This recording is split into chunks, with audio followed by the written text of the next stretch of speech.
नमस्कार मित्रों, वंदे मातरम। मैं किशोर पारिक किशोर, जयपुर काव्य साधक स्टूडियो से आज एक विषय लेकर आपके बीच में आया हूँ।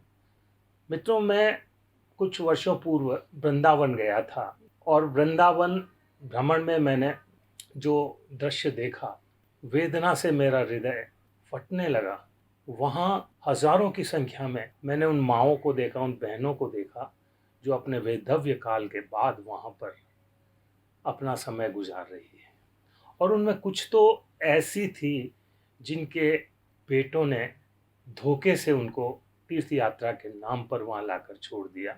तो उनमें से ही एक ऐसी माँ मेरे सामने आई और कहने लगी कि नहीं, मेरा बेटा ऐसा नहीं है, मुझे छोड़ के नहीं जा सकता, वो निश्चित रूप से आएगा। और अपनी वेदना, अपनी उसको आत्मविश्वास के साथ वो बताने लगी कि वो आएगा। बस उसी को लेकर मैं, जो वृंदावन की विधवाएं हैं, उनके एक दर्द को मैंने अब कुछ शब्दों के माध्यम से आपके समक्ष रखने का प्रयास किया है। आज के वृंदावन की गलियों में ना तो अपने ग्वालाओं के साथ मटकी फोड़ते श्री कृष्ण नजर आते हैं, ना ही बांसुरी की धुन में मंत्र मुग्ध गोपियां, ना ही श्री कृष्ण के पीछे भागती उनकी मैया, और ना ही माँ की डांट सुनते वो कान्हा। अगर दोस्तों कुछ नजर आता है तो बस उन विधवाओं का दर्द भरा क्रंदन, पीड़ा और उनका त्रासदी भरा जीवन कुछ सुनाई देता है। उन विधवाओं के मुख से निकले श्री कृष्ण के भजन, जिन्हें सुनाकर जाने अनजाने लोग उन्हें भीख दे जाते हैं। बरसों से यह बात सार्वजनिक जानकारी में है कि घर परिवार, नाते रिश्तेदारों द्वारा धुतकार दी गई, उपेक्षा की शिकार ये विधवा स्त्रियां यहाँ किस बेचारगी से अपना जीवन गुजार। खैर, बहुत लंबी चौड़ी बात हो सकती है, लेकिन मेरी कुछ पंक्तियां मैं आपके समक्ष विचारार्थ रख रहा हूँ। वो बूढ़ी माँ जिनकी आंखों में दर्द था, चेहरों पे झुर्रियाँ थी, वो कहती है, बस उसकी पुकार, उसका क्रंदन वृंदावन की सभी विधवाओं का दर्द है कि वो आएगा, निश्चित वो ही आएगा। माँ कह रही है मुझको कि वो आएगा, निश्चित वो ही आएगा, मेरा बेटा मुझको लेकर जाएगा, मेरा बेटा मुझको लेकर जाएगा। तो गीत नहीं ये दर्द भरा अफसाना है, गीत नहीं ये दर्द भरा अफसाना है, अंतस की ममता को किसने जाना है, बेटों पर वृद्धा माता रहती निर्भर, सरस स्नेह का वही सुखा देते निर्जर, सरस स्नेह का वही सुखा देते निर्भर। ओछापन जब बेटों के आया मन में, ओछापन जब बेटों के आया मन में, निराधार माँ को छोड़ा वृंदावन में। संबंधों के रुद्ध हुए बहते झरने, संबंधों के रुद्ध हुए बहते झरने, छोड़ गए वे एकाकी माँ को मरने, अपना पा बिसार के बेटे चले गए, स्वार्थ कुटिलता में सब रिश्ते चले गए। वो आएगा, अपनी गाड़ी लाएगा, वो आएगा, निश्चित ही वो आएगा।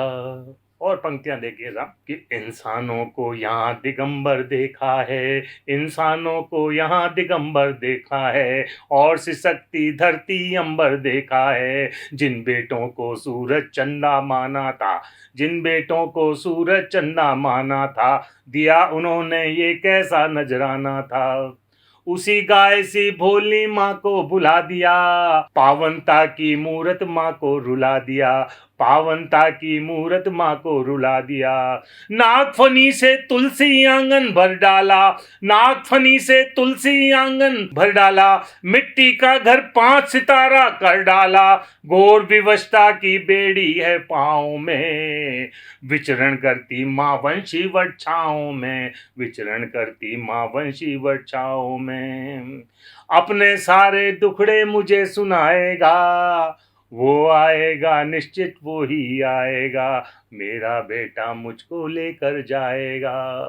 और पंक्तियां में उनके अतीत में जाता हूँ, तब मैं देखता हूँ कि माँ बाप किस तरह से बच्चों के लिए अपना सर्वोच्च लुटा देते हैं और बच्चे बदले में क्या देता है कि बाबूजी ने बसियत में सब नाम किए, बाबूजी ने बसियत में सब नाम किए, खुश हो बेटे माँ ने चारों धाम किए, खुश हो बेटे माँ ने चारों धाम किए, औलादों ने ये कैसे अंजाम दिए, जीते जी सपने सब कत्ले आम किए, जीते जी सपने सब कत्ले आम किए।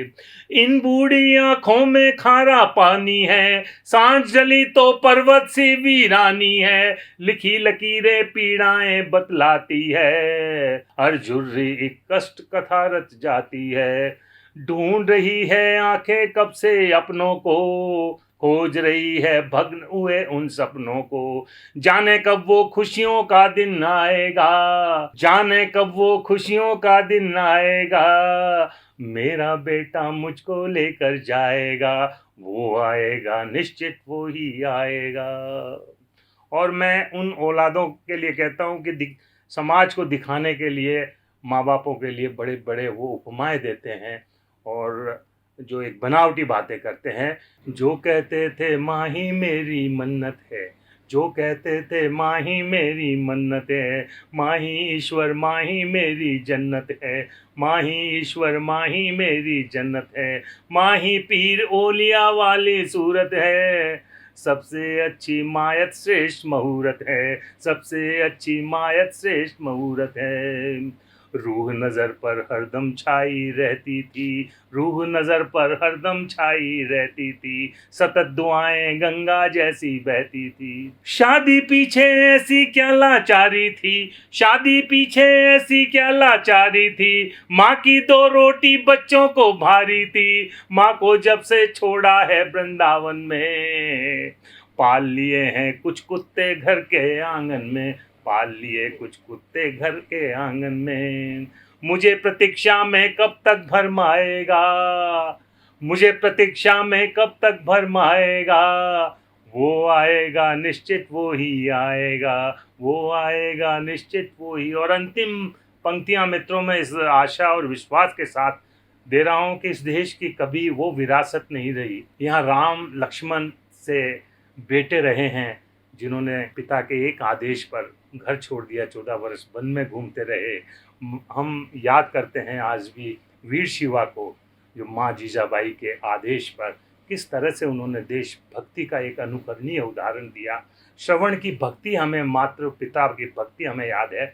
बस इन्हीं उदाहरण को देता हुआ मैं इन आज के कलयुगी श्रवण कुमारों को एक मैसेज देना चाहता हूँ कि राम लखन और वीर शिवा परिवेश में, राम लखन और वीर शिवा परिवेश में, और श्रवण से मातृभक्त ते देश में, और श्रवण से मातृभक्त ते देश में, नहीं विरासत देखो अपनी माटी की, वृद्ध आश्रम की दूषित परिपाटी की, वृद्ध आश्रम की दूषित परिपाटी की, परमेश्वर से जो भी पाना गर चाहें, परमेश्वर से जो भी पाना गर जाए, मिल जाएगा माँ के कदमों में आए, मिल जाएगा माँ के कदमों में आए। खुशहाली न गीता वेद पुराणों से, खुशहाली न गीता वेद पुराणों से, ना दौलत ये हीरे भरी खदानों से, ईश्वर जब अपनी रहमत बरसाते हैं, माँ के चरणों में जब सर झुक जाते हैं, माँ के चरणों में जब सर झुक जाते हैं, भार प्रतीक्षा का तब ही मिट पाएगा, भार प्रतीक्षा का तब ही मिट पाएगा, पथराई आंखों में खुशियाँ लाएगा, पथराई आंखों में खुशियाँ लाएगा, वो आएगा निश्चित वो ही आएगा, मेरा बेटा मुझको लेकर जाएगा। नमस्कार मित्रों, मैं समझता हूँ कि मेरी पंक्तियाँ कुछ सोचने पर विवश करेगी उन बच्चों को जो माँ बापों के त्याग को भूल कर कुछ विदेश चले जाते हैं। और आज ही मैं भास्कर में एक पढ़ रहा था सच्ची घटना की, एक कर्नल साहब, उनके 2 बेटों को उन्होंने पूरी जिंदगी की दौलत लगा के पढ़ाया लिखाया, और जब उनकी पत्नी बीमार पड़ी तो उन्होंने वहाँ मैसेज किया। एक बच्चा यहाँ पर मिलने आया, कर्नल साहब ने पूछा कि भाई दूसरा क्यों नहीं आया, तो कहा कि हम दोनों ने तय किया है कि जब आप में से कोई एक मर जाएगा तब दूसरा आएगा। कर्नल साहब को इतना धक्का लगा मित्रों कि उन्होंने अंदर जाकर अपनी रिवॉल्वर निकाली, और ये सत्य घटना है। ऐसी घटनाएं इस देश में तो कम से कम दोहराई नहीं जाए। बस इस गीत की यही एक आप सबसे आकांक्षा है। मुझे कोई ताली नहीं चाहिए, मुझे कुछ आपसे आप पसंद करें न करें, लेकिन ये परिस्थितियाँ जो इस भारत जैसे देश में होती जा रही है, ये नहीं हो। बस यही इस कवि की आकांक्षा है। शुक्रिया, धन्यवाद।